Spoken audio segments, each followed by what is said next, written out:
Aujourd'hui, nous accueillons Gabriel Giovanetti, qui est déjà venu plusieurs fois faire des conférences à l'Alcazar. Il est spécialiste en philosophie des sciences et il est rattaché au labo de recherche du centre Gilles-Gaston Granger. Aujourd'hui, sa conférence porte sur le microscope, un instrument philosophique, point d'interrogation. Voilà. Aujourd'hui, je vais parler de l'histoire du microscope et de l'intérêt que cette histoire a pour la philosophie, à la fois pour l'histoire de la philosophie et pour les questions philosophiques en général. J'en suis venu à cette question-là parce que peut-être certains et certaines d'entre vous étaient déjà là à ma précédente intervention, il y a 1 an, à la bibliothèque, où j'avais parlé du télescope et de l'usage qu'en avait fait Galilée et de l'importance que ces observations avaient eu pour l'histoire de la philosophie et l'histoire de la physique. En réalité, le microscope a une date de naissance, un usage qui correspond exactement au début de l'usage du télescope. C'est-à-dire que ce sont à peu près les mêmes personnes, Galilée en particulier, qui ont commencé à utiliser le microscope en même temps que le télescope. Et je me suis posé la question de savoir quelles avaient été les conséquences de ce nouvel instrument, de l'usage de ce nouvel instrument pour la science et pour la philosophie.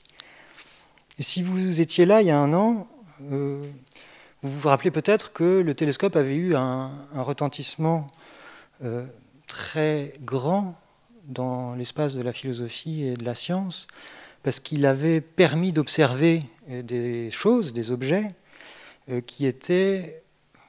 dont l'existence était contradictoire avec les théories qui étaient admises sur le ciel, le mouvement des planètes, le mouvement des étoiles.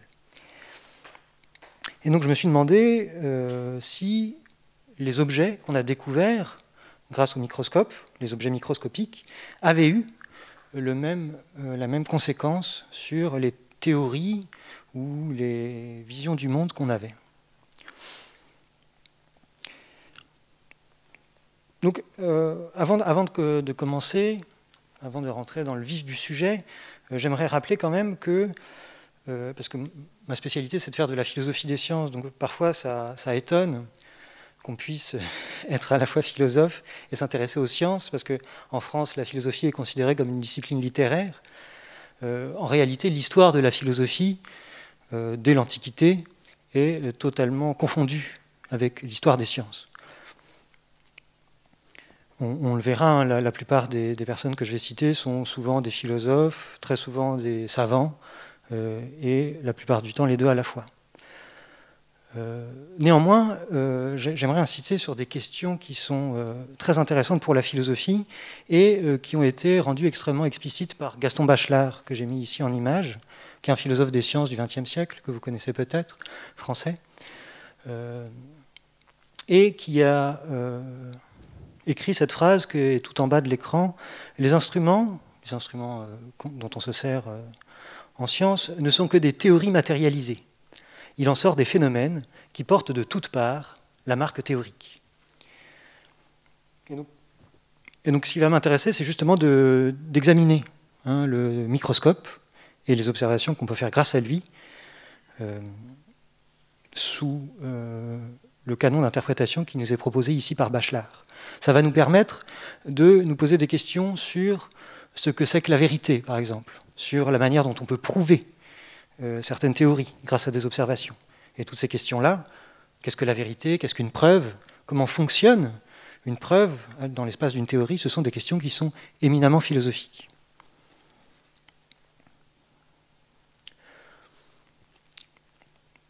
Plus précisément encore, j'aimerais interroger le statut de l'image microscopique. Quand je parle d'image microscopique, je ne veux pas dire des toutes petites images, je parle d'images qui montrent, qui reproduisent des objets microscopiques.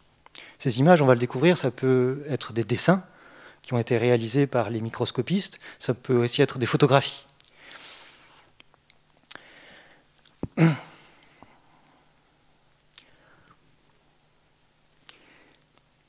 La question que je vais me poser, c'est comment on peut prouver quelque chose, prouver une hypothèse, défendre une théorie à partir d'une observation qui a été réalisée grâce à un microscope. on va se rendre compte qu'en fait, la manière dont on peut connecter, relier les observations qu'on fait grâce au microscope à tout l'appareil des théories est en réalité assez technique, assez complexe. Pourquoi ? C'est parce que les images que nous propose le microscope sont particulières. Elles ont un statut très particulier. Elles nous proposent des images, ça vous semblera trivial, qui ne sont pas visibles à l'œil nu. C'est-à-dire que ce sont des objets, les objets microscopiques, pour lesquels nous n'avons pas d'autre accès que le microscope. Il n'y a pas d'accès indépendant à ces objets-là, indépendants du microscope. Ça pose une question en philosophie de la perception, parce que imaginez que, c'est pour ça que j'ai mis cette image ici, ce sont des chats qui sont en train de danser. Imaginez que vous vous retrouviez dans une situation où vous voyez ce genre de situation, des chats en train de danser. Vous pouvez vous demander, mais est-ce que j'y vois bien clair ? Est-ce que je suis vraiment en train de voir des chats en train de danser ? Et vous voulez vérifier que vous n'êtes pas en train d'avoir une hallucination. Que ce que vous voyez n'est pas un artefact ou un produit d'un enchantement ou des choses comme ça. Vous avez plusieurs manières de procéder pour être sûr que vous n'avez pas affaire à un rêve. Le premier moyen consiste à comparer ces sens, ne pas simplement se contenter de la vue, mais essayer de voir si l'objet que vous voyez peut être touché à une odeur, à un goût. Et éventuellement, vous pouvez essayer aussi d'interagir avec la situation. Si jamais vous pouvez aller danser avec les chats, les prendre par la main et puis faire des pirouettes avec eux, c'est que probablement la situation est réelle. Malheureusement, vous l'aurez compris, ce genre de vérifications qui sont triviales dans le cas des objets macroscopiques sont impossibles. Parfois, elles sont possibles, mais elles sont très compliquées dans le cas des objets microscopiques. Les objets microscopiques, sauf certains cas particuliers que nous verrons, vous ne pouvez pas les toucher, vous ne pouvez pas en sentir l'odeur, ni en vérifier le goût. Et l'interaction avec ces objets-là est extrêmement technique.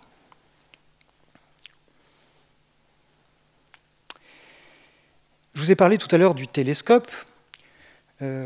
Les objets qu'on voit dans un télescope n'ont pas du tout le même statut non plus que les objets qu'on voit dans un microscope. Les objets qui sont dans un télescope ne sont pas accessibles par les sens habituels parce que ce sont des objets très éloignés. Par exemple, vous pouvez regarder Jupiter dans un télescope, regarder ses satellites ou regarder Saturne dans un télescope et voir ses anneaux ou observer les cratères de la Lune, etc., etc. Ce sont des objets dont vous ne pouvez constater l'existence qu'à travers un instrument. Néanmoins, le statut de ces objets n'est pas le même. Et j'aimerais beaucoup insister là-dessus, c'est que tous ces objets que vous ne pouvez voir qu'à travers un télescope, vous pouvez aussi, c'est extrêmement compliqué, mais enfin vous pouvez le faire, vous pourriez éventuellement vous déplacer pour aller les voir. C'est-à-dire que c'est ce qu'on a fait maintenant. À l'époque de Galilée, ça pouvait sembler inconcevable, mais en fait, on a envoyé des sondes autour de Jupiter, autour de Saturne, et on a pu constater que les images qu'on avait de ces objets depuis la Terre correspondaient d'une manière très précise aux images qu'on avait de ces objets lorsqu'on envoyait des sondes à proximité. Dans le cas des objets microscopiques, vous voyez que la situation n'est pas du tout la même. On n'a pas affaire à des objets qui sont très éloignés. On a affaire à des objets qui sont minuscules. Et on ne peut pas se déplacer pour les voir de plus près, comme on pourrait le faire avec les objets qu'on regarde dans un télescope. Et j'aimerais beaucoup insister là-dessus aussi, on ne peut pas non plus rapetisser. Il y a beaucoup de fictions qui sont construites autour des fantasmes de la réduction de taille. Une de celles-ci qui est très connue, c'est la figure d'Alice au Pays des Merveilles, qui boit une fiole qui contient un produit magique et qui rapetisse. On a une autre exploration fantastique de ce genre de situation, ce sont les voyages de Gulliver, où Gulliver se retrouve successivement dans le monde des Lilliputiens, où il fréquente des tout petits personnages et où il se retrouve dans des mondes de géants, où il est lui-même un petit personnage par rapport à ces géants. Ce genre de situation a été exploité, en fait, très vite, très tôt, par plein de récits de fiction. Ici, je vous ai mis l'image d'un dessin animé américain qui s'intitule Le bus magique. Ce sont des enfants d'une école qui, grâce à leur maîtresse, peuvent faire plein de trucs grâce à un bus magique. Et en l'occurrence, cet épisode, le bus magique rapetisse, et ils peuvent s'introduire à l'intérieur d'un organisme humain. Alors, il y a plein de dessins animés, de fiction qui profitent, on va dire, de cette possibilité qu'offre le dessin animé ou l'imagination. En réalité, ce genre de situation n'a physiquement parlant, objectivement parlant, aucun sens. On va découvrir progressivement pourquoi au cours de cette conférence.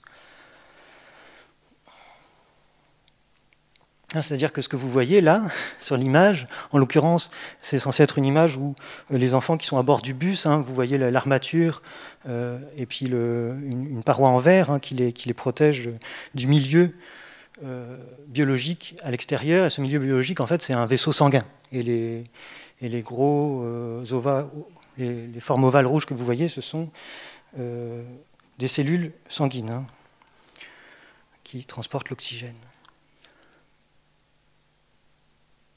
Vous voyez tout de suite que ce genre de dessin est absurde parce qu'en fait, ce que vous voyez ici à l'écran, ce sont des cellules et les personnages que vous voyez au premier plan sont des êtres vivants et donc sont censés être constitués de cellules également.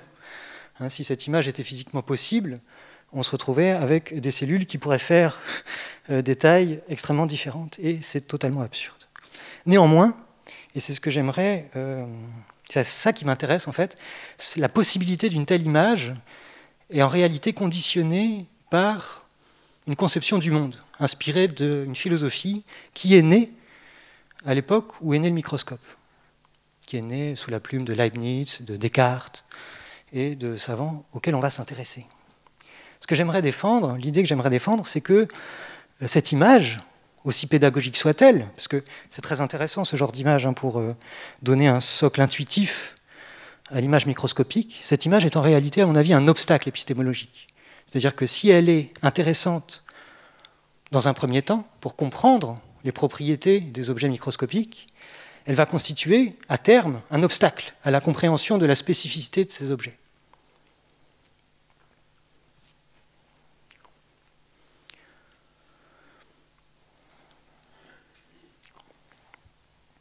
Donc je vais suivre ce plan-là. Je vais d'abord m'intéresser à la question de savoir si on voit réellement à travers un microscope. Ensuite, je vous présenterai rapidement l'histoire des premières images microscopiques qui ont été réalisées par Leeuwenhoek et Hooke.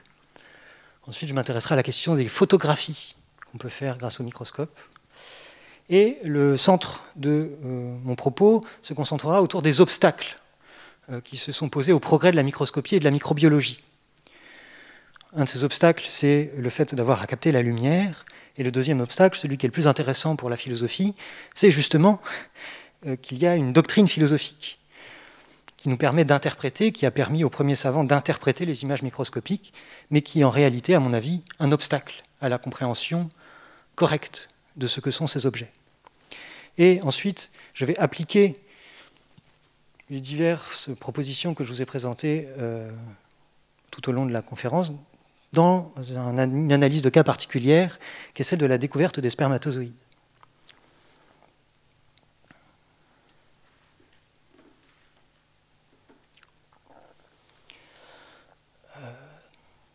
Je fais des petits rappels juste pour que vous ayez des idées assez précises de quoi on va parler.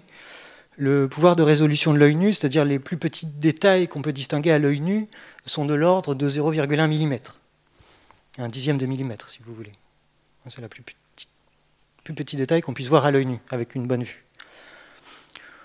Au XVIIIe siècle, c'est la période à laquelle on va s'intéresser, XVIIe et XVIIIe siècle, les meilleurs microscopes simples, ce sont des microscopes à une seule lentille, atteignent 2 micromètres de résolution.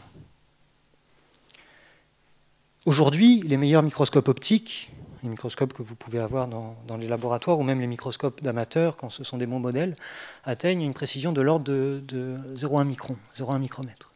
Et je vous ai indiqué les échelles de grandeur. Un micron, c'est 1/1000e de millimètre, c'est-à-dire 1/100000e de mètre.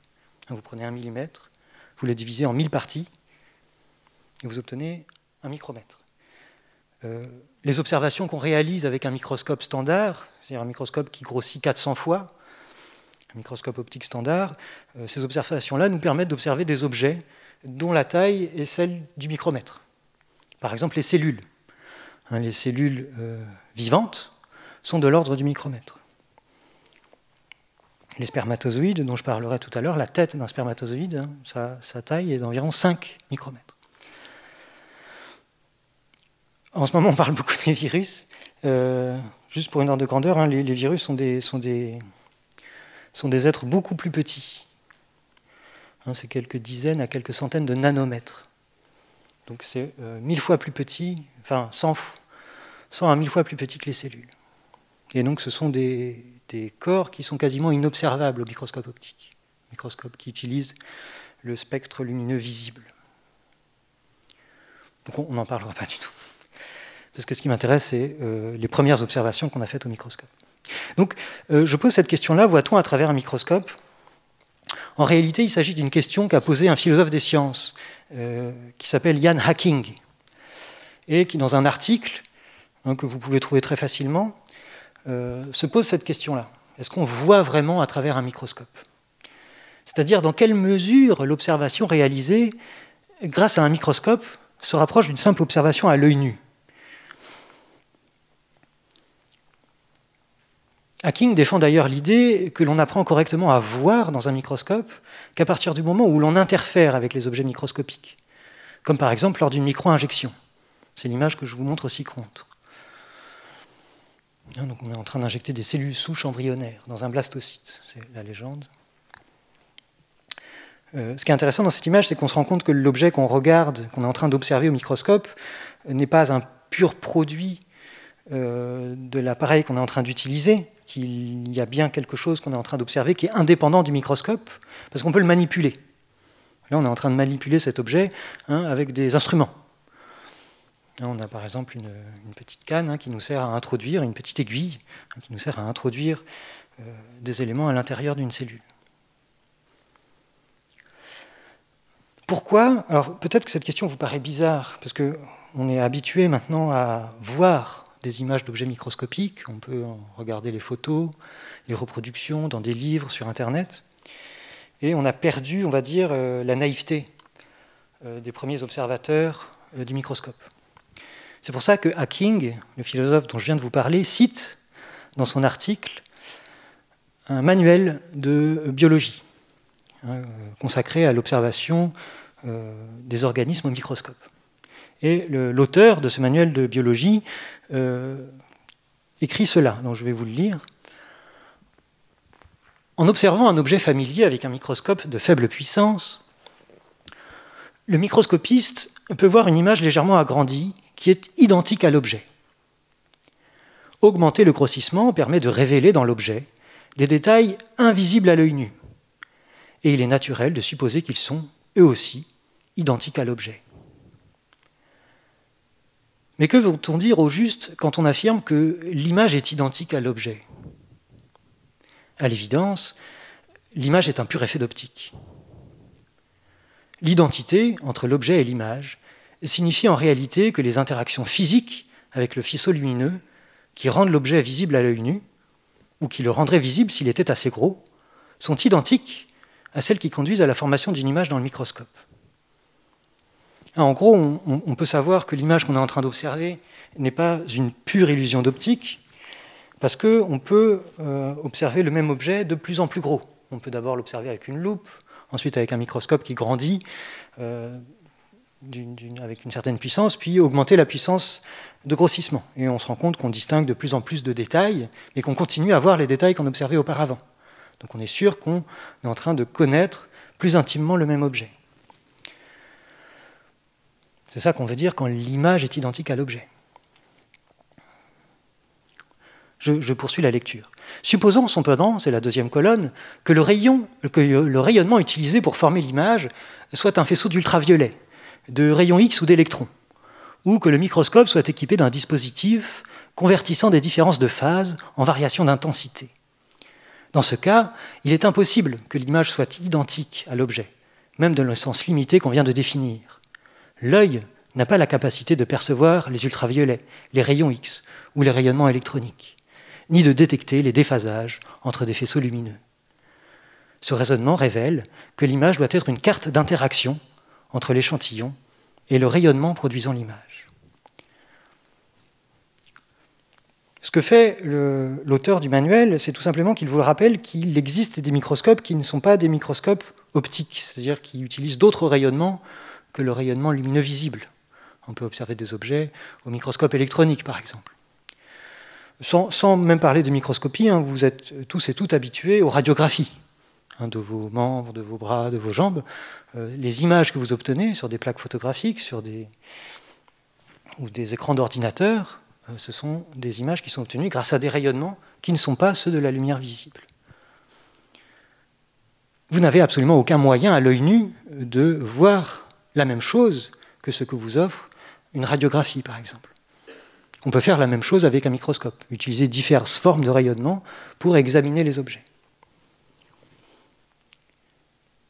Dans ce cas-là, la même question qu'on s'était posée tout à l'heure se repose. C'est-à-dire, puisque l'observation d'un objet microscopique avec un rayonnement qui ne nous est pas visible à l'œil nu n'est pas accessible autrement, comment s'assurer que ce qu'on observe, que les propriétés de l'objet qu'on observe sont des propriétés réelles, que ce ne sont pas des artefacts, comme on dit. C'est-à-dire que vous devez tout simplement apprendre à distinguer ce qui constitue des propriétés réelles et ce qui constitue des artefacts. Ce processus d'apprentissage est long et compliqué, et à mon avis, on ne peut bien saisir de quoi il est question dans cet apprentissage qu'en s'intéressant à l'histoire du microscope et à l'histoire des observations qu'on a fait grâce à lui. C'est pourquoi, et j'insiste vraiment sur ce dernier point, c'est pourquoi l'image microscopique a pu être jugée par des savants, même par des grands personnages de la science, comme peu fiable. Ici, Hacking, dans son article, cite Bichat, qui est un médecin français qui a, on va dire, fondé ou révolutionné l'anatomie pathologique. C'est Foucault qui s'intéresse beaucoup à Bichat dans La naissance de la clinique. Et donc Foucault cite exactement le même passage que Hacking, que j'ai mis ici entre guillemets, à droite. Quand on regarde dans l'obscurité, écrit Bichat, chacun voit à sa manière et suivant la manière dont il est affecté. C'est donc l'observation des propriétés vitales qui doit surtout nous guider, et non les images troubles offertes par le meilleur microscope. C'est-à-dire que Bichat avait banni les microscopes de son laboratoire d'analyse. Il entendait fonder l'anatomie pathologique, c'est-à-dire l'observation de la manière dont les organes étaient affectés par les pathologies. Il voulait fonder cette discipline uniquement sur l'observation à l'œil nu et avec les sens de ces tissus, et pas du tout avec l'observation de ces tissus au microscope. Alors qu'à cette époque-là, vous voyez, cette phrase est écrite en 1799, alors qu'en 1799, la communauté scientifique européenne possédait des microscopes qui étaient déjà extrêmement précis et extrêmement fiables. C'est-à-dire qu'il n'y a pas que des questions techniques, il n'y a pas que des questions d'artefacts dans la question de l'interprétation de l'image microscopique. Comme nous le disait Bachelard, comme nous le disait la citation de Bachelard que j'ai rappelée au tout début de ma conférence, dans l'image microscopique et dans la manière dont on l'aperçoit, entre en jeu aussi beaucoup de théories, beaucoup d'a priori, beaucoup de schémas préconçus. L'image que j'ai mise pour accompagner cette citation, c'est une image qui est tirée d'un livre d'un microscopiste espagnol qui s'appelle Crisóstomo Martínez et qui représente l'anatomie osseuse du corps humain. Et au premier plan, vous voyez des sections d'os. Et sur certaines planches, ça ne se voit pas très bien à l'écran, vous voyez l'observation de ces os au microscope qui permet de révéler leur structure.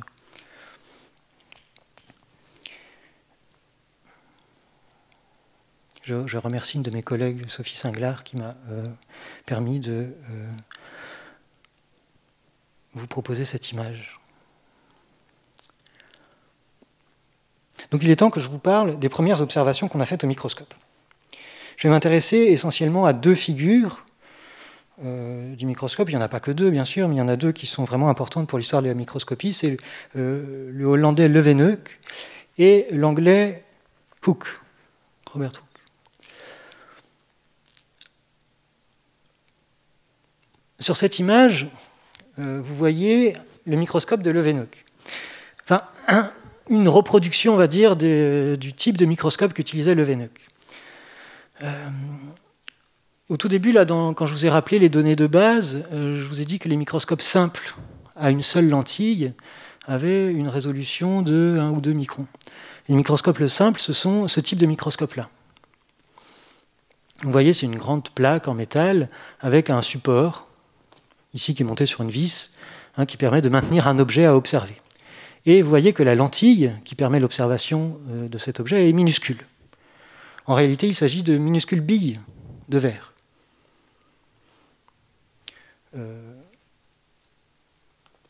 ne sais pas si vous avez déjà amusé à regarder à travers une goutte d'eau qui pouvait être posée par exemple sur une feuille ou sur une branche.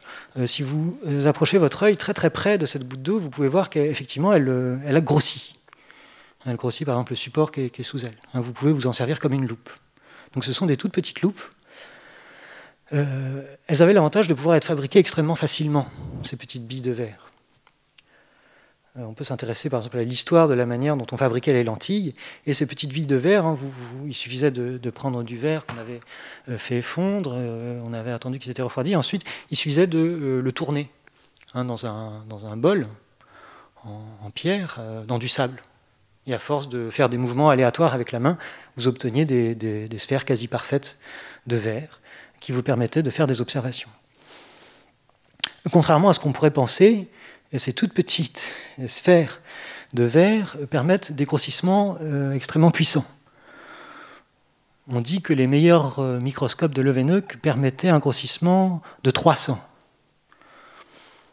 Donc je vous montrerai plus tard des images de ce que peuvent donner des grossissements à peu près similaires qu'on peut avoir avec des microscopes aujourd'hui. Et donc vous voyez que cet objet est tout petit. Là, vous en avez un grossissement, mais sur l'image d'à côté, qui est un portrait, vous voyez Leeuwenhoek qui tient le microscope, et donc vous voyez que c'est un tout petit objet. Donc en fait, les premières observations qu'on fait au microscope, ce qu'on appelle microscope, c'est ce qu'on appellerait aujourd'hui volontiers une loupe. Mais ce sont des loupes d'extrêmement bonne qualité.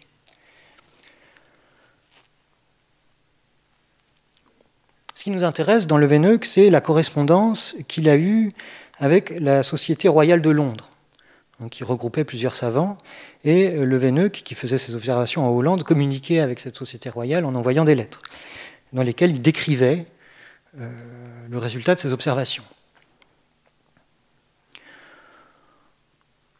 Donc on peut lire ces lettres, elles sont accessibles sur Internet. C'est un peu compliqué de les trouver, c'est un peu compliqué de trouver des traductions en français, mais parce que Leeuwenhoek écrivait en hollandais, donc il y a des traductions en latin qui ont été faites à l'époque, on trouve des traductions anglaises. Ce qui nous intéresse en tant que philosophe, c'est que en fait, Leeuwenhoek décrit ce qu'il observe. Et bien sûr, le vocabulaire qu'il utilise pour décrire ce qu'il observe est un vocabulaire qui est emprunté à la description des objets macroscopiques. Il transpose ce vocabulaire directement pour décrire les objets microscopiques.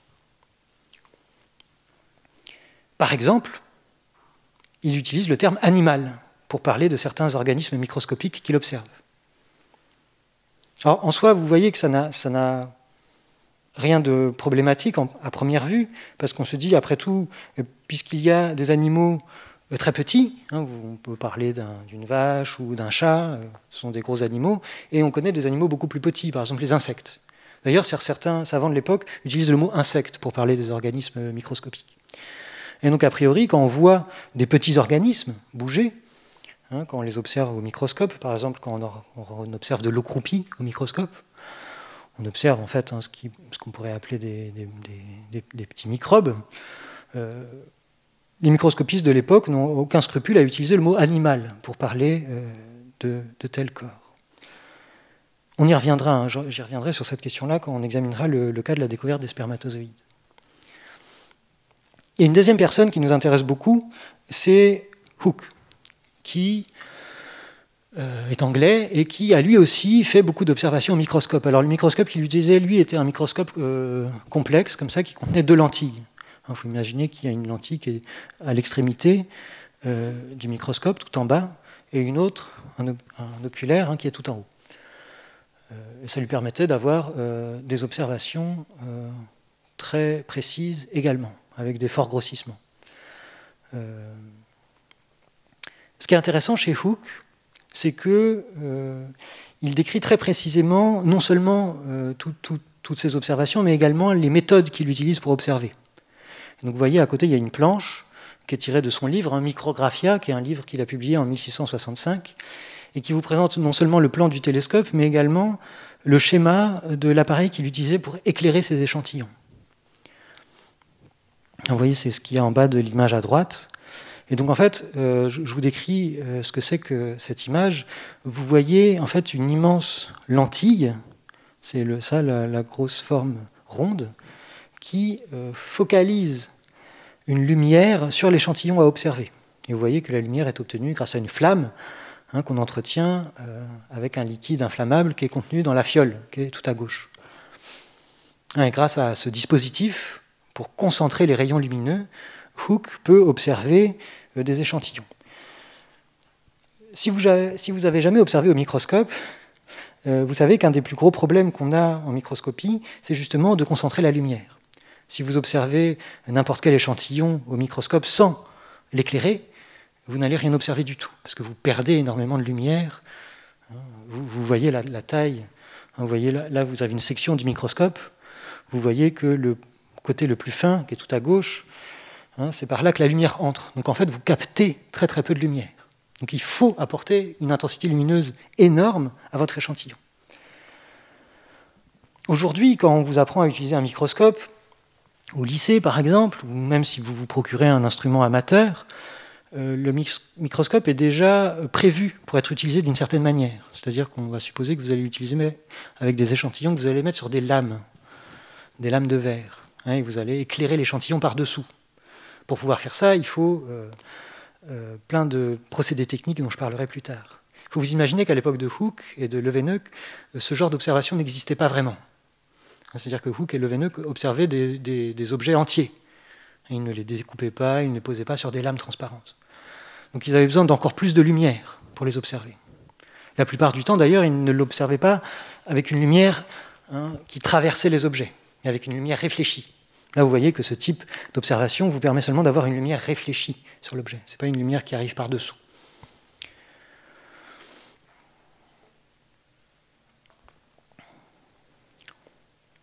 Et là, j'ai ajouté quelques images, donc, qui sont des dessins faits par Hooke de ces observations.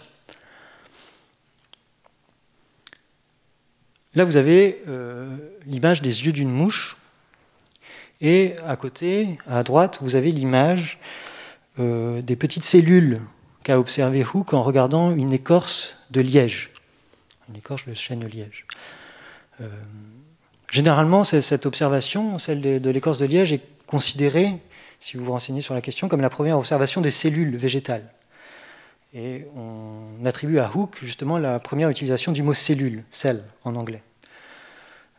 En réalité, Hooke, quand on lit le texte, n'a pas du tout conscience d'observer ce qu'on appelle aujourd'hui une cellule, c'est-à-dire la brique élémentaire du vivant. Il a bien reconnu qu'il y avait une organisation cellulaire, c'est-à-dire sous forme de petits compartiments, mais dans la manière dont il décrit son observation, il est simplement en train de décrire, il se dit si le liège a une structure un peu spongieuse, si quand on appuie dessus, il peut s'affaisser un petit peu, s'il flotte dans l'eau, par exemple, c'est parce que toutes ces petites cellules, comme il dit, toutes ces petites cases, sont remplies d'air. Donc Hooke n'a pas du tout conscience qu'il est en train d'observer un matériel végétal qui est à la base du vivant. Pour lui, il est simplement en train d'observer une éponge, si vous voulez. Donc le fait d'attribuer à Hooke la découverte des cellules est, d'une certaine manière, un jugement rétrospectif, si vous voulez. Ce qui est intéressant aussi, c'est l'image de gauche, les yeux de la mouche. Les yeux de la mouche sont intéressants parce qu'en fait, il faut accompagner cette image du texte que propose Hooke. Le texte de Hooke est en anglais, hein, c'est pour ça que je ne voulais pas ajouter. Mais en fait, Hooke décrit très, très précisément la méthode d'éclairage qu'il utilise pour dessiner les yeux de la mouche. Il faut vous imaginer qu'en fait, cette image est le résultat d'une image dynamique. En fait, Hooke s'amuse à déplacer sa source de lumière autour de l'échantillon à observer. Hein, il est en train d'observer l'échantillon en lumière rasante. Donc c'est encore de la lumière réfléchie, mais en lumière rasante. Donc vous savez peut-être, quand vous observez des objets en lumière rasante, vous voyez beaucoup mieux les reliefs. Hein, si vous observez la Lune, par exemple, au moment où c'est la demi-lune, avec un télescope, vous pouvez voir les ombres des montagnes qui sont sur le terminateur de la Lune. Ces ombres de montagne, et c'est-à-dire les reliefs qu'elles créent, vous ne pouvez pas l'observer en face de pleine Lune. C'est la même chose pour les objets microscopiques. Vous pouvez voir le relief de ces objets si vous les examinez en lumière rasante. Et là, en fait, il faut vous imaginer que cette image-là est le résultat du fait que Hooke ait déplacé la lumière tout autour de l'échantillon.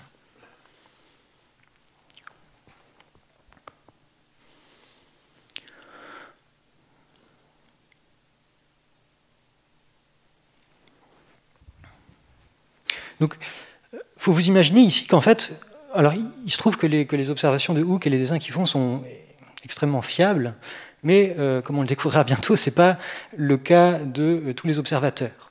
Et on pourrait très bien imaginer que, je ne sais pas si vous avez déjà eu l'occasion de dessiner ce que vous observiez au microscope, peut-être avez-vous fait ça quand vous étiez au lycée. Moi, en tout cas, je me rappelle très bien, on nous demandait d'observer un échantillon de matériel vivant au télescope, et on nous demandait d'en faire une reproduction dessinée. Il est extrêmement difficile, quand on réalise ça, de se départir de certaines habitudes de pensée et de certaines habitudes de dessiner. Et bien qu'on ait l'objet sous les yeux, on remplace l'image qu'on observe par en fait une vision idéalisée de l'objet. Et cette vision idéalisée de l'objet, elle est bien sûr déterminée par des croyances et des doctrines et des théories scientifiques.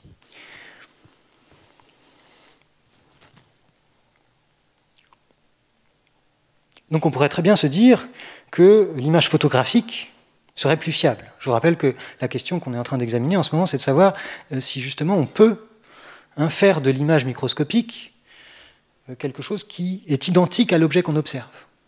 Et donc on se rend compte qu'en dessinant l'objet, on s'éloigne d'une certaine manière, on ajoute des choses, qu'on est plus susceptible de se tromper dans l'interprétation de ce qu'on observe.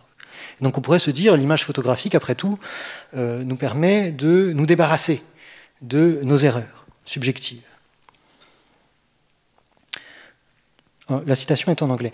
Je vais ici me servir d'un livre qui a été coécrit par deux philosophes des sciences, Lorraine Daston, une philosophe des sciences, et Peter Gallison, qui ont coécrit un livre qui s'appelle Objectivity, qui s'intitule Objectivity. Et dans ce livre, Lorraine Daston et Peter Gallison examinent des cas d'images sur lesquels travaillent les scientifiques. Différents cas d'images qu'ils reproduisent dans leur livre et qu'ils analysent ensuite en étudiant l'histoire et en se posant des questions sur leur valeur objective, sur la manière dont ces images sont censées représenter objectivement les choses.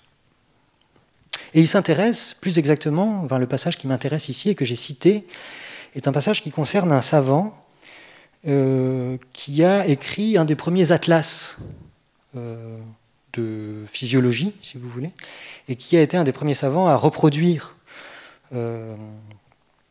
grâce à l'imprimerie, toutes ces observations. Parce que la question que se posent ici Lorraine Daston et Peter Gallison, c'est que, bien sûr, la photographie, vous voyez, c'est en plein milieu du 19e siècle, ici, c'est 1850, donc on sait déjà maîtriser la photographie, mais on ne sait pas encore la reproduire de manière massive. C'est-à-dire que toutes les observations que le scientifique auquel on s'intéresse, qui s'appelle Funke, réalise d'une certaine manière sous forme de dessin, elles ne peuvent être imprimées que par l'intermédiaire d'une lithographie. C'est-à-dire que Funke envoie son dessin à un lithographe qui reproduit sur la pierre, en la gravant, l'image qu'a dessinée Funke. Et on se sert de cette lithographie pour faire des impressions. La question que se posent Lorraine Daston et Peter Gallison, c'est de savoir si le lithographe, au moment où il reproduit l'image du savant ajoute ou enlève des détails sans s'en rendre compte. Et c'est ça le passage qui m'intéresse, c'était également un souci qu'avait Funke. Donc la citation ici vous dit que Funke a été un des premiers à cristalliser l'hémoglobine en 1851, et que dans un livre qu'il a publié 2 ans plus tard, l'Atlas de la chimie physiologique, il insistait. Donc ce savant dit « J'ai essayé de reproduire l'objet naturel dans ses moindres détails, et même avec une précision pédante. » Je vous le traduis en même temps. Aussi loin que le pinceau et la gravure le permettent. Et ce qui m'a intéressé par-dessus tout, c'était de prohiber, d'interdire la moindre idéalisation, soit de ma part, soit de la part du lithographe.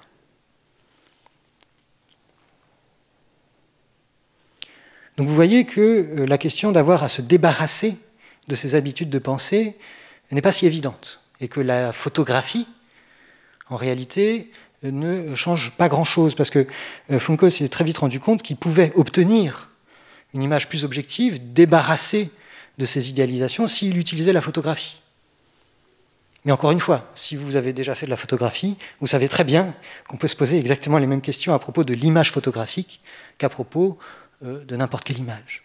Vous pouvez la trafiquer, déjà, premièrement, et ensuite, selon les modes d'éclairage que vous choisissez, selon les ouvertures que vous choisissez, selon les objectifs que vous choisissez, vous n'obtenez pas du tout la même chose.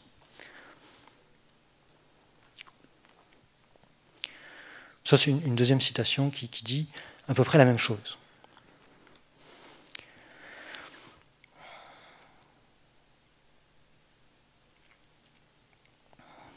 Et donc, maintenant qu'on a pris conscience de la réalité de ces problèmes philosophiques pour l'interprétation de l'image microscopique, je vais m'intéresser plus précisément aux obstacles du progrès de la microscopie et de la microbiologie.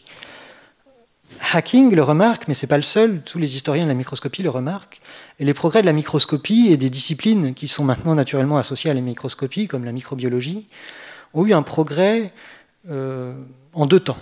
Elles ont fait beaucoup de progrès à l'invention des premiers microscopes, parce qu'on a tout de suite pu observer des objets auxquels on n'avait pas accès avant, et elles ont fait un progrès énorme à partir de la deuxième moitié du XIXe siècle, quand on a eu à disposition des microscopes qui étaient beaucoup, beaucoup plus puissants que les premiers qu'on pouvait fabriquer. Et il y a toute une période entre les deux, la deuxième moitié du XVIIIe siècle et le début du XIXe siècle, pendant lesquels la microscopie et les disciplines qui lui étaient associées n'ont pas fait beaucoup de progrès. Rappelez-vous, la citation de Bichat, que je vous ai donnée tout à l'heure, c'est une citation de 1800, qui date du tournant des 2 siècles. C'est quelque chose qui pourrait nous intriguer en tant que philosophe et en tant qu'historien des sciences.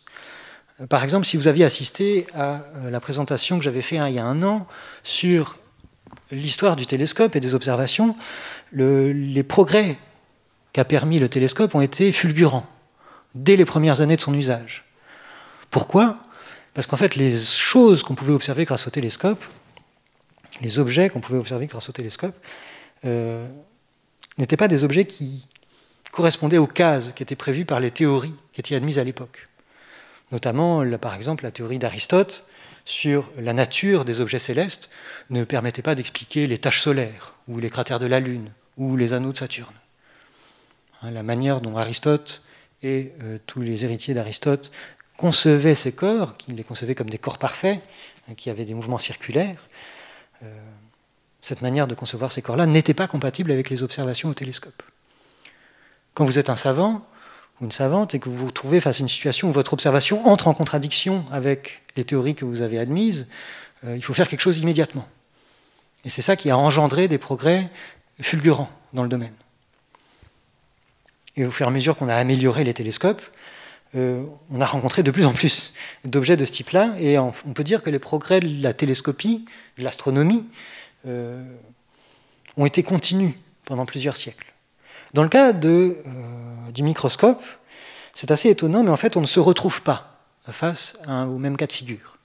Contrairement à ce qu'on pourrait penser, et c'est ça qui va m'intéresser maintenant, contrairement à ce qu'on pourrait penser, les images microscopiques que découvrent les savants n'entre pas de manière radicale en contradiction avec les théories ou les conceptions de l'époque.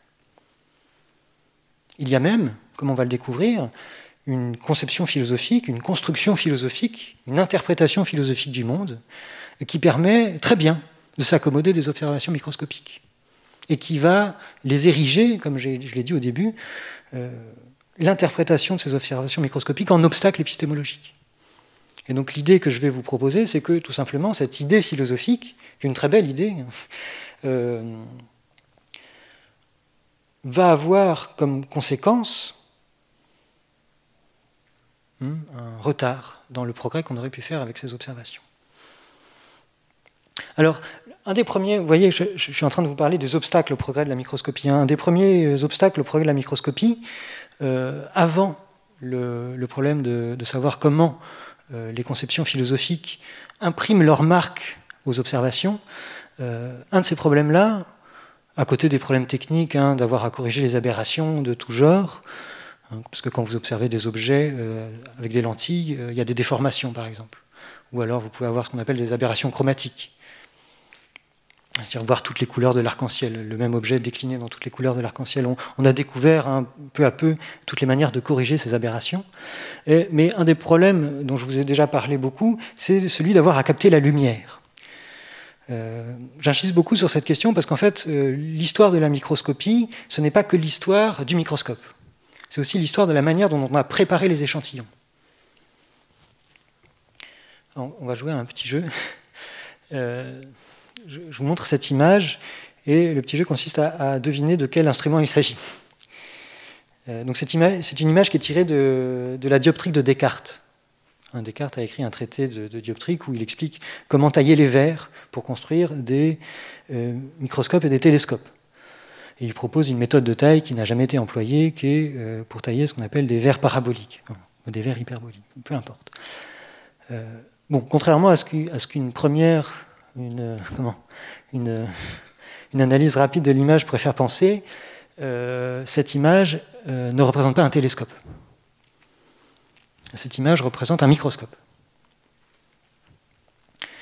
Et l'immense miroir parabolique que vous voyez ici, qui est désigné par la lettre C, et qui sert à réfléchir tous les rayons lumineux qui viennent du Soleil, tous les rayons parallèles sont bien des rayons qui viennent du Soleil, ce miroir parabolique sert à les renvoyer au foyer du miroir, là où vous voyez la lettre Z. Et au foyer de ce miroir, il y a un échantillon à observer. C'est simplement pour vous montrer que le problème de l'éclairage des échantillons était un problème sérieux.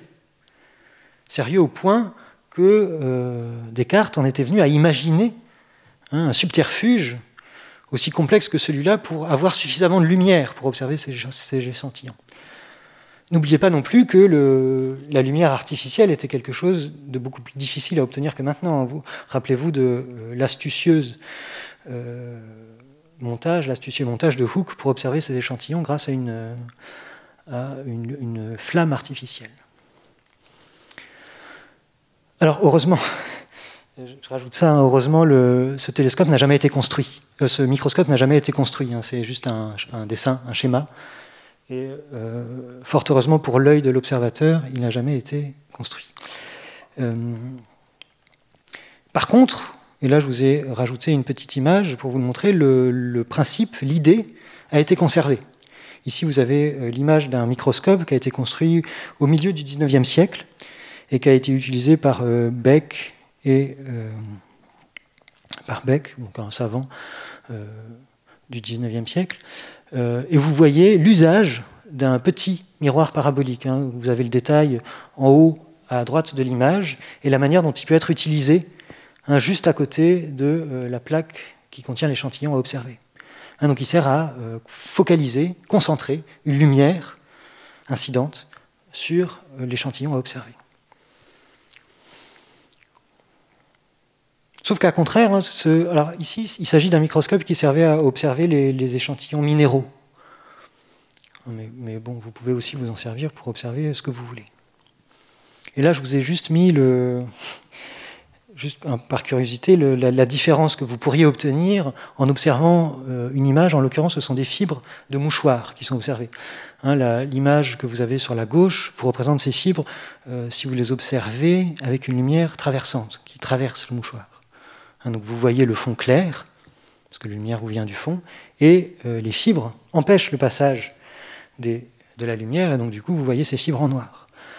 Dans l'autre cas de figure, vous avez ce qu'on appelle une microscopie en champ obscur, c'est-à-dire que la lumière est incidente, elle arrive sur le côté, et elle ne passe pas dans le microscope. La seule chose que vous voyez, c'est la lumière qui est diffractée par les fibres du mouchoir. Donc vous voyez le fond noir, parce qu'aucune lumière ne vous vient du fond, et vous voyez les fibres du mouchoir qui réfléchissent la lumière dans toutes les directions. Donc c'est le même objet qui est vu de deux manières différentes.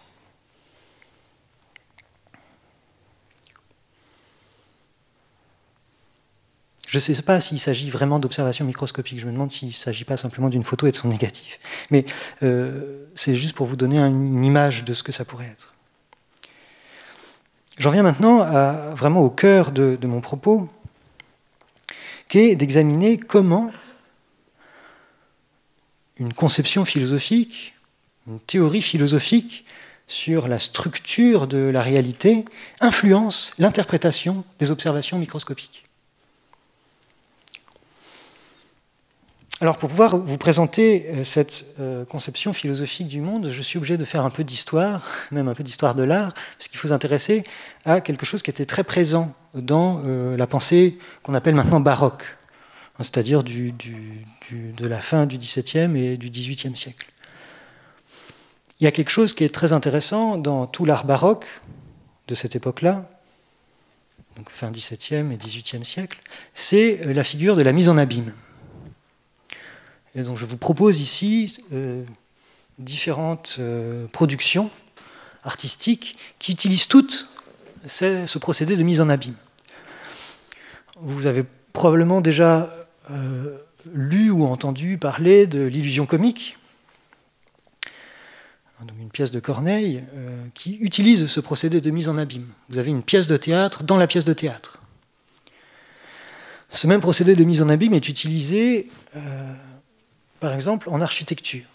Ici, vous avez la coupole de San Carlo alle Quattro Fontane, Saint Charles aux Quatre Fontaines, qui est une église à Rome, typique du baroque, qui a été conçue par Le Bernin. C'est une église baroque qui est de forme ovale, et vous voyez que cette forme ovale est répétée plusieurs fois dans la coupole. Là-bas, vous avez le tableau extrêmement connu des Ménines, où vous avez une mise en abîme, parce que dans le fond du tableau, il y a un miroir qui reflète les personnages qui sont censés observer la scène, qui est en fait le couple royal. Et enfin, je me suis permis d'ajouter une image, celle qui est au centre, qui est tirée d'un livre de chorégraphie, qui a été écrit par le chorégraphe du roi, donc le chorégraphe de Louis XIV, Monsieur Feuillet, et qui avait inventé un système de notation des pas de danse pour les danses et les chorégraphies baroques. Et donc ici, vous avez un pas de bourrée. Et ce qui m'intéressait ici, c'est tout simplement que le mouvement des danseurs, qui est un mouvement de rotation sur eux-mêmes, est repris dans une chorégraphie d'ensemble. C'est-à-dire que les danseurs tournent sur eux-mêmes et tournent les uns autour des autres, dans un mouvement qui rappelle celui d'une mise en abîme, un cercle dans un cercle.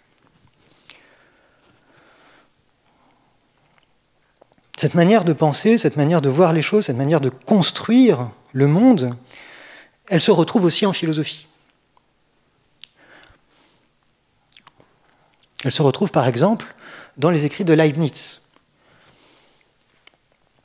J'ai accompagné toutes les citations de Leibniz que je vais vous présenter de tableaux de Kandinsky, parce qu'il me semble qu'ils sont particulièrement appropriés pour représenter tout ce que je vais vous lire.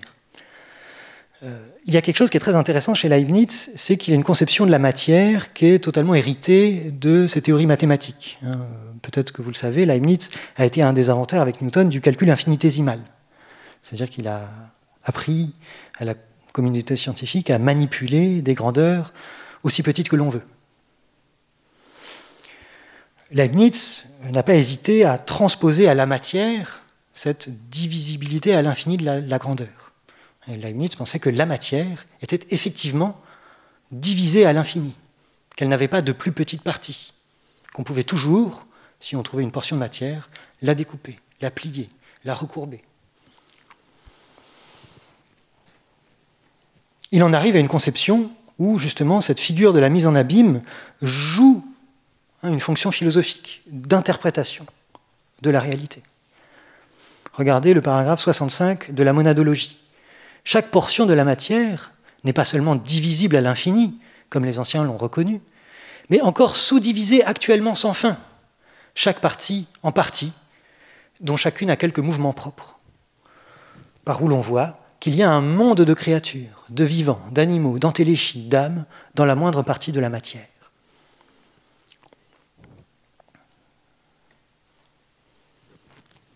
Un peu avant, dans le même traité, Leibniz avait écrit ceci. Ainsi, chaque corps organique d'un vivant est une espèce de machine divine ou d'un automate naturel qui surpasse infiniment tous les automates artificiels. Parce qu'une machine faite par l'homme n'est pas une machine dans chacune de ses parties. Par exemple, la dent d'une roue de laiton a des parties ou fragments qui ne nous sont plus quelque chose d'artificiel et n'ont plus rien qui marque de la machine par rapport à l'usage où la roue a été destinée. Mais les machines de la nature, c'est-à-dire les corps vivants, sont encore des machines dans leur moindre partie, jusqu'à l'infini. C'est ce qui fait la différence entre la nature et l'art, c'est-à-dire entre l'art divin et le nôtre. Je prends le temps de préciser exactement ce à quoi pense Leibniz. Leibniz vous demande d'imaginer une machine artificielle construite par l'homme, un moulin. Ce moulin peut contenir des roues en bois ou en métal, en l'occurrence du laiton. Et si vous vous focalisez sur les parties de ces roues, par exemple les dents en elles-mêmes ne sont pas elles-mêmes des machines, ce sont simplement des portions de matière. Leibniz pense au contraire que le vivant, l'organisation du vivant, correspond au schéma que je vous ai présenté, qui est celui de la mise en abîme. Chaque partie d'un organisme vivant est aussi un organisme. Et à l'intérieur de ce micro-organisme, vous pouvez découvrir une infinité d'organismes contenus les uns dans les autres. Oui, c'est pour ça que c'est une conception qui est très puissante, parce que, comme l'a fait remarquer quelqu'un, comme vous le faites remarquer, c'est effectivement une manière de penser qu'on peut... on peut dire que cette manière de penser est la naissance de l'idée de fractal, c'est-à-dire une fonction, quand vous vous intéressez aux parties de cette fonction, elles contiennent la même forme à l'infini, comme ça. Donc vous voyez que c'est un schéma de compréhension de la nature qui est peut-être un peu exagéré, mais en fait qui est très prometteur. C'est-à-dire que mathématiquement, ce que cette manière de penser permet de faire est sans précédent dans l'histoire des sciences. Et même d'un point de vue physique, c'est un schéma d'interprétation qui peut conduire à des expériences intéressantes. Mais vous voyez que Leibniz n'hésite pas du tout à immédiatement appliquer ce schéma, qui au départ est un schéma qui concerne la structure de la matière, que la matière peut être divisée à l'infini. Il n'hésite pas à l'appliquer directement à la vie, en disant, regardez, puisque la matière est divisible à l'infini, il n'est pas absurde de penser que la vie le soit aussi. C'est ce qu'il vous disait dans la citation d'avant, en utilisant le concept d'âme. Regardez le bas de la citation, par où l'on voit qu'il y a un monde de créatures, de vivants, d'animaux, d'entéléchies, d'âmes, dans la moindre partie de la matière. Et ce vivant, cette structure qui est représentative du vivant, elle est divisible à l'infini également. Mais les machines de la nature, c'est-à-dire les corps vivants, sont encore des machines dans leur moindre partie, jusqu'à l'infini. En réalité, la matière vivante n'a pas du tout cette structure-là. Le vivant ne se rencontre qu'à un certain ordre de grandeur. Les parties d'une cellule ne sont pas des cellules. Les parties d'une cellule sont des molécules, ce sont des constituants simplement matériels de la cellule. Encore une citation, les paragraphes 67 et 68 de la monadologie. Chaque portion de la matière peut être conçue comme un jardin plein de plantes et comme un étang plein de poissons. Mais chaque rameau de la plante, chaque membre de l'animal, chaque goutte de ses humeurs est encore un tel jardin ou un tel étang. Et quoique la terre et l'air, interceptés entre les plantes du jardin, ou l'eau, interceptée entre les poissons de l'étang, ne soient point plantes ni poissons, ils en contiennent pourtant encore, mais le plus souvent d'une subtilité à nous imperceptible. C'est-à-dire, imaginez que vous puissiez prélever une goutte dans un marécage et observer cette goutte au microscope, vous y verriez plein d'organismes vivants. Ce que vous dit l'avenir, c'est que si vous pouviez prélever la substance qui est à l'intérieur de ces organismes vivants, vous y observeriez encore, si vous aviez les moyens techniques, de grossir à l'infini encore d'autres univers au sein de ces univers, et à l'infini. Ce qui est très intéressant pour nous, c'est qu'en fait, les savants de l'époque n'ont absolument aucun moyen technique de vérifier une telle affirmation.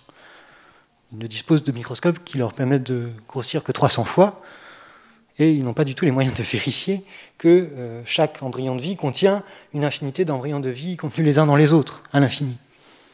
Mais cette idée ne leur paraît pas du tout absurde, parce qu'en fait, c'est une idée qui conditionne la manière dont ils voient le monde.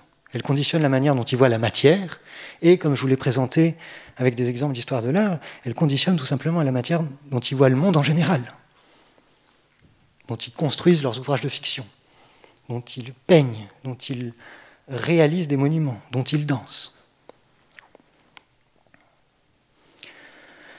Une dernière citation qui n'est pas tirée de la monadologie, mais d'un petit opuscule, hypothèse nouvelle en physique. Il faut savoir, en effet, que, comme l'ont observé des scientifiques illustres qui ont eu recours au microscope, comme Kircher et Hooke, si une personne était douée d'un regard aussi pénétrant qu'un lynx, elle percevrait dans les choses les plus petites, en proportion, la majeure partie de ce que nous connaissons dans les choses de grande taille. Et si les choses plus petites se poursuivent jusqu'à l'infini, ce qui est certainement possible, puisque le continuum est divisible à l'infini, un quelconque atome contiendra une infinité d'espèces et sera comme un monde, et on trouvera des mondes dans les mondes à l'infini. Alors vous voyez cette idée qui est très belle, qui est très poétique, et pour laquelle Leibniz ne se prive pas d'utiliser des figures de style vraiment ravissantes, conduit, à mon avis, lorsqu'il s'agit de l'interprétation de l'image microscopique, à ce que Bachelard a appelé un obstacle épistémologique.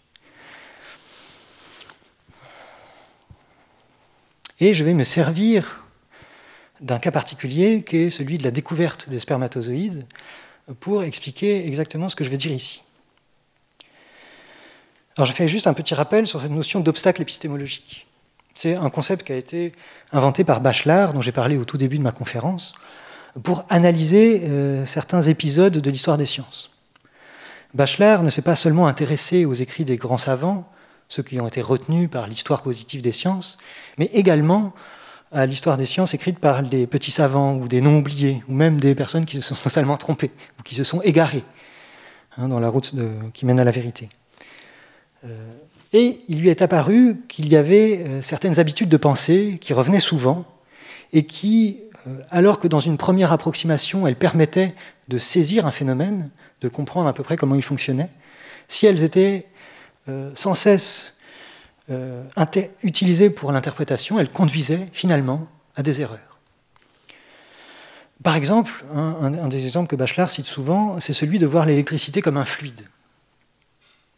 Peut-être si vous êtes intéressé au phénomène électrique ou électromagnétique, on vous a présenté les choses de manière intuitive en disant que l'électricité qui circule dans un fil de cuivre est comme une rivière qui coule dans son lit.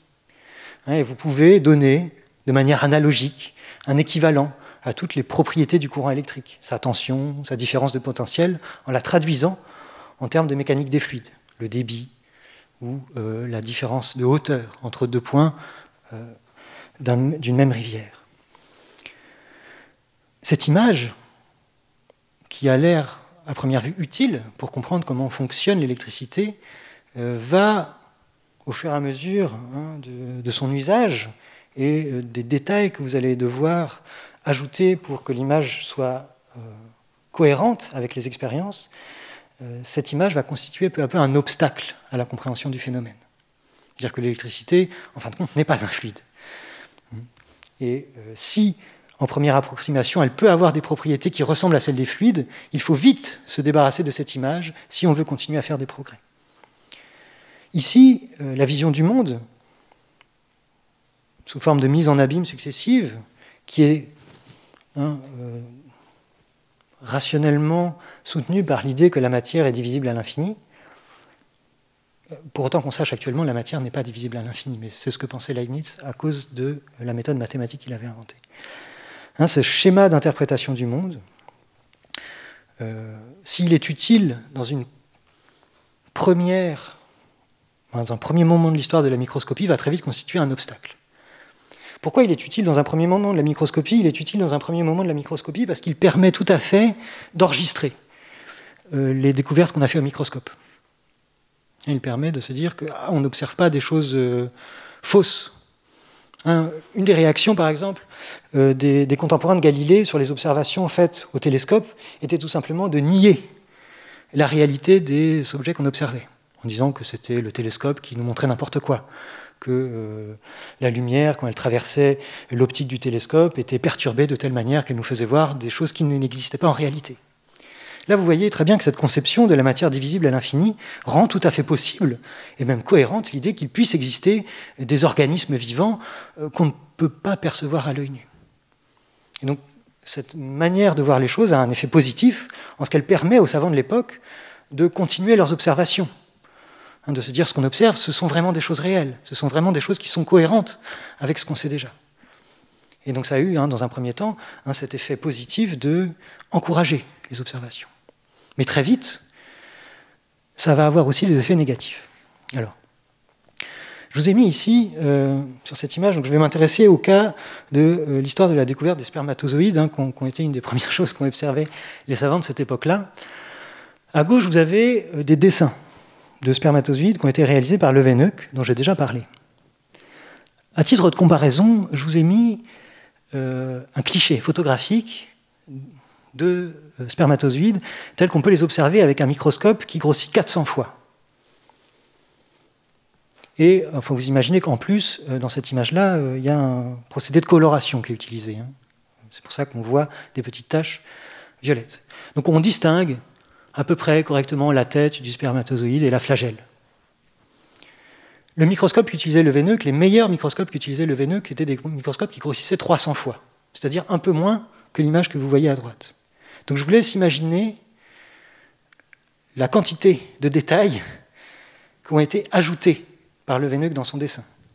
Parce que le dessin que je vous présentais ici, ce sont bien des dessins qui occupent la moitié d'une page sur un livre. Il n'y a absolument aucun moyen pour que Leeuwenhoek ait pu observer des spermatozoïdes avec un tel degré de précision. Il observait probablement plutôt quelque chose qui ressemblait à ce que vous voyez à droite, sans la couleur. Il a cru pouvoir distinguer ce genre de petits détails. Alors, ce ne sont pas des spermatozoïdes humains qu'il a dessinés ici, ce sont des spermatozoïdes d'autres espèces animales. C'est simplement pour vous montrer justement le fait qu'il y a une grande part d'interprétation, que probablement Leeuwenhoek, on ne sait pas ce qu'il a observé réellement, parce qu'on n'a que ses dessins. On ne sait pas s'il a vraiment observé ça, s'il a rajouté des détails, s'il a mal interprété des choses qu'il avait vues. Mais je vous laisse imaginer la différence qu'il peut y avoir entre les deux observations.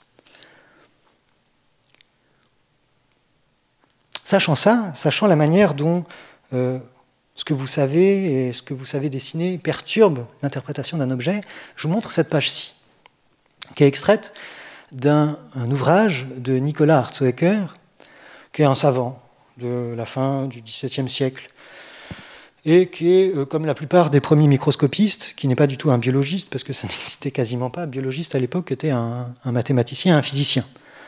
Et l'ouvrage duquel est tirée cette page est l'essai de dioptrique. Vous avez la référence tout en bas, c'est un ouvrage qui date de 1694.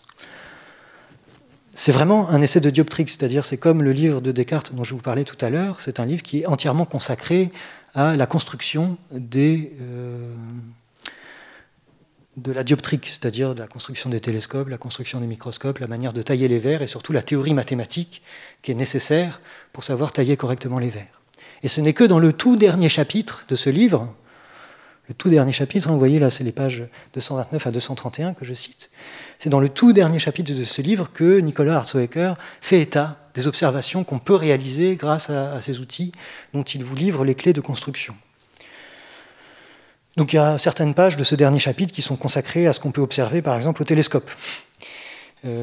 Juste pour vous remettre un peu dans l'ambiance, Nicolas Hartshöecker, les premières observations télescopiques ont été faites quasiment un siècle plus tôt. Galilée observe la Lune au télescope en 1609-1610. Là, vous voyez, ce sont des observations qui sont beaucoup plus tardives, mais vous trouvez encore dans ce livre-là Nicolas Hartshöecker qui vous dit que quand il observe la Lune au télescope, il croit pouvoir distinguer des forêts. Vous savez que les premiers observateurs de la Lune, en observant au télescope sur la Lune, vous voyez qu'on voit des taches plus ou moins foncées. Une des premières manières d'interpréter ces taches foncées, c'était de dire qu'il s'agissait là de mer et d'océan sur la Lune. Nicolas Hartshöecker vous dit que si on regarde très précisément ces taches, on observe qu'elles sont parfois étincelantes, comme si on pouvait observer des petits sommets d'arbres qui réfléchissent la lumière différemment. Il vous dit, à mon avis, moi je pense qu'il s'agit de forêts sur la Lune. Donc, ça me paraît totalement absurde. Mais à cette époque-là, on ne pouvait pas aller sur la Lune. C'est-à-dire qu'il n'y avait pas de moyen de vérifier de manière indépendante les affirmations. Et donc vous voyez, ce genre d'interprétation qui est courant dans les ouvrages scientifiques de l'époque ne doit pas non plus être jugé trop sévèrement. Ce qui m'intéresse ici, c'est la manière dont lui va interpréter l'observation des spermatozoïdes. Alors là, on montre souvent cette image-là, on montre souvent cette page-là, et on associe souvent Nicolas Hartshöecker dans l'histoire de la philosophie, l'histoire des sciences, à ce qu'on appelle le courant préformationniste, c'est-à-dire au courant qui défendait l'idée que le corps humain, l'embryon humain, était déjà tout formé dans le spermatozoïde. C'est pas tellement cet aspect de la question qui va m'intéresser ici. L'aspect qui va m'intéresser ici, c'est la manière dont la vision du monde que je vous ai présentée avant, à travers les écrits de Leibniz, va être répercutée dans la manière dont Nicolas Hartshöecker va interpréter l'image microscopique du spermatozoïde. Alors déjà, juste une remarque, je vous précise, et c'est écrit dans le texte, l'image que vous présente ici Nicolas Hartshöecker n'est pas le dessin d'une observation. Et c'est ce qu'il vous dit lui-même. Si l'on pouvait voir le petit animal au travers de la peau qui le cache, nous le verrions peut-être, comme cette figure le représente. Sinon que la tête serait peut-être plus grande à proportion du reste du corps, qu'on ne l'a dessiné ici. Donc vous voyez qu'il emploie sans absolument aucun problème le terme d'animal pour désigner l'organisme qui serait censé être contenu dans le spermatozoïde. Et vous voyez qu'il pousse, on va dire, la méticulosité jusqu'à préciser que ce dessin n'est peut-être pas à la bonne proportion, parce que vous savez que la tête du nourrisson est beaucoup plus grosse que son corps, proportionnellement parlant, par rapport à un individu adulte. Et donc il s'imagine que les proportions qu'il faudrait ici respecter sont celles du nourrisson. Donc c'est amusant pour les historiens des sciences, parce que dans cette phrase, vous avez à la fois le témoignage d'un scrupule de précision extrêmement précis et une idée totalement fausse. Et voici comment Nicolas Hartshöecker utilise le paradigme d'interprétation du microcosme que je vous ai présenté à travers les écrits de Leibniz pour interpréter l'observation des spermatozoïdes. L'on peut pousser bien plus loin cette nouvelle pensée de la génération et dire que chacun de ces animaux mâles renferme lui-même une infinité d'autres animaux mâles et femelles de même espèce, mais qui sont infiniment petits. Et ces animaux mâles, encore d'autres animaux mâles et femelles de même espèce, et ainsi de suite. De sorte que, selon cette pensée, les premiers mâles auraient été créés avec tous ceux de même espèce qu'ils ont engendrés, et qui s'engendreront jusqu'à la fin des siècles. L'idée de Nicolas Hartshöecker, c'est tout simplement de se dire qu'à l'intérieur de ce spermatozoïde, il doit y avoir un petit être qui va être celui qui va devenir adulte si la cellule poursuit son développement jusqu'au bout, et que ce petit être, à l'intérieur du spermatozoïde, contient lui-même d'autres spermatozoïdes, mâles et femelles. Et ces spermatozoïdes, mâles et femelles, les éléments mâles de ces spermatozoïdes contiennent eux-mêmes d'autres spermatozoïdes. Et ainsi de suite à l'infini. Ce qui lui permet d'arriver à l'idée que le premier être engendré contenait dans sa semence déjà tous les êtres qui allaient venir plus tard. Et donc là, vous voyez, vous avez un schéma d'interprétation du monde qui est extrêmement pratique. Parce qu'en fait, loin de pousser les savants à une observation plus minutieuse, à une observation qui consisterait à vérifier la théorie qu'ils sont en train de défendre, ils se basent tout simplement sur quelque chose qui est admis par tout le monde, et il en arrive à des conclusions qui, j'aimerais bien dire coup de chance, en plus sont compatibles avec le dogme religieux. Et donc, vous voyez que la manière dont Nicolas Hartzeker interprète, la manière dont il interprète son observation, permet de replacer cette observation sans absolument aucun problème au sein d'un monde déjà préconstruit, dans lequel les animaux sont des entités créées par un dieu et dans lequel la matière est divisible à l'infini. C'est intéressant pour l'historien des sciences et pour le philosophe de constater ça. Et vous voyez d'ailleurs que, d'une certaine manière, Nicolas Hartzeker se trahit dans la manière dont il écrit les choses. Parce qu'il emploie une expression qu'il emprunte directement à la Bible, jusqu'à la fin des siècles. Vous avez, dans le même texte, quasiment dans la même page, des éléments qui appartiennent à la fois à l'histoire de l'observation scientifique et des éléments qui, pour quelqu'un qui lit ce texte rétrospectivement, qui appartiennent à un tout autre domaine, qui appartiennent à la théologie. Vous voyez que cette manière d'interpréter le monde, cette idée que la matière est divisible à l'infini, en fait, elle permet d'accepter quasiment n'importe quoi. C'est-à-dire, on pourrait imaginer que n'importe quelle observation au microscope serait compatible avec cette idée. Cette idée est tellement générale, tellement vague, alors qu'elle a l'air d'être précise, alors qu'elle a l'air de refléter une propriété particulière de la matière. Cette idée permet en fait d'accueillir n'importe quelle observation.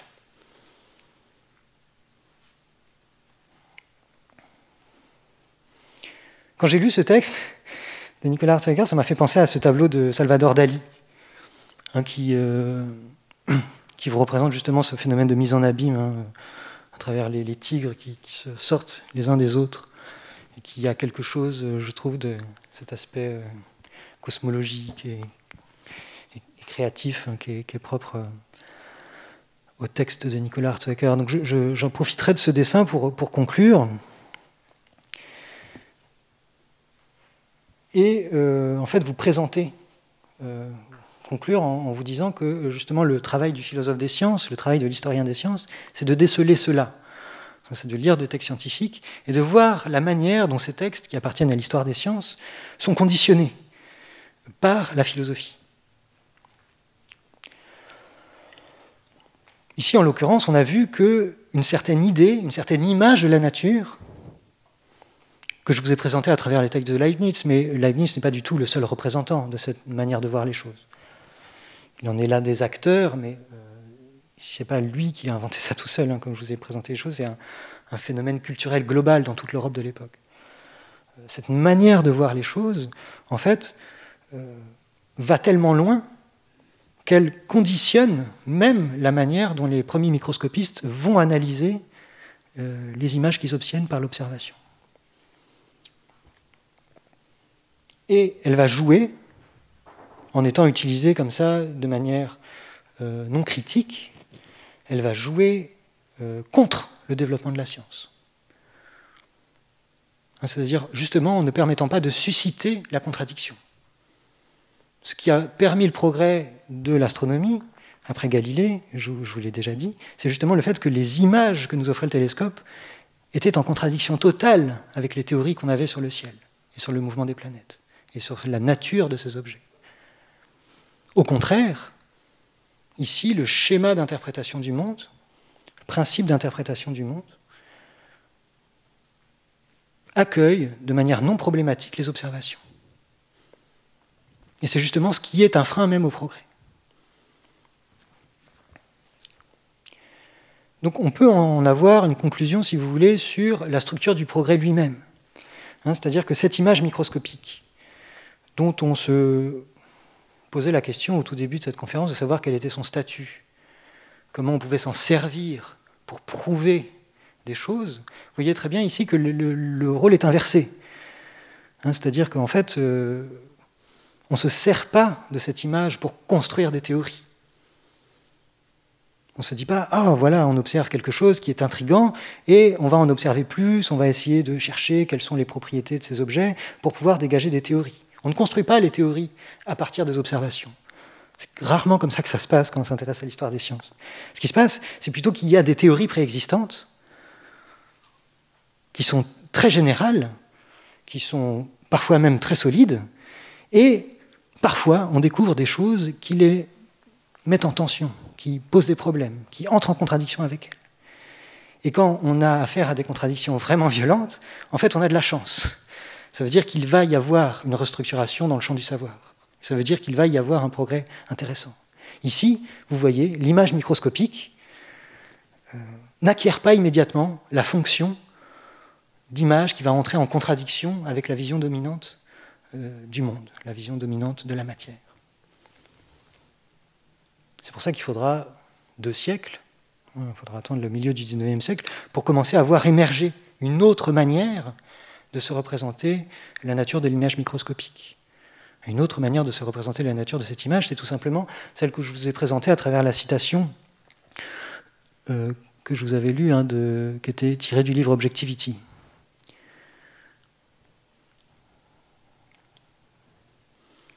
Ici, pour Funke, qui disait qu'il faut essayer d'éliminer dans la reproduction graphique ou photographique de l'image microscopique, il fallait tenter d'éliminer toutes les traces d'idéalisation. Et je conclurai avec ça, avec cette idée qui est d'ailleurs aussi utilisée par Bachelard, qui est l'idée tout simplement que la science se construit toujours d'une certaine manière contre ses propres théories. Et qu'elle doit éviter systématiquement les obstacles épistémologiques. Voilà, j'ai terminé, je vous remercie.